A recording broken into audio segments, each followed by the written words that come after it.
ابغى اضيف عليه كركديه. هنا أضفت الكركديه وانقهرت، انقطع التصوير. صورت أشياء مرة كثيرة وكلها انقطع عليها التصوير.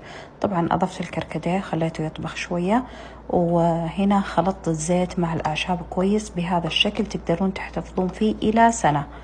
تاخذون ملعقة أو ملعقتين حسب طول شعركم، وتحطون عليه منقوع الأعشاب، الموية حارة اللي انتم تبغون. أنا صراحة اليوم سويت بس منقوع الكركديه. طبعا بهذا الخلاط أضيف موية وأخلط، أضيف موية وأخلط، لأنه كميته راح تتضاعف، لأنه الحنة المعجونة أساسا مركزة بالزيت، فلازم تضيفون عليها موية إلين تبدأ تتضاعف. ما شاء الله شوفوا شوية ويطلع من القدر. اللي يسألوني إيش هي الكثيرة، هذه هي الكثيرة. كذا تجي زي الصمغ كذا، قشور شفافة زي ما انتم شايفينها.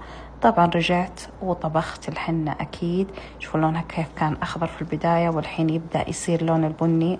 وزي ما انتم شايفين هنا أخليها تطبخ تقريبا 5 دقائق، بعدها أطفيها خليها تهدى شوي، وبعدين أحطها على شعري مباشرة بدون ما أنتظر إلى كم ساعة. صورت لكم هذا في نص الفيديو، وريتكم تجهيزات بنتي للمدرسة. انقهرت. هنا الشامبو، والله هذا الشامبو اللي احنا نستخدمه، الشامبو طبعا من مصنعي. وبخاخ الشعر هذا ما ينزل من شنطة بناتي، سواء إذا جينا نسافر أو البوكس هذا حق المدرسة. الفرشة، الزبدة، طبعا شراريبها وبكلاتها وأغراضها وعطرها وكل شيء موجود في هذا البوكس مع البخاخ. فكل المنتجات اللي أستخدمها هي منتجاتي ولي ولبناتي.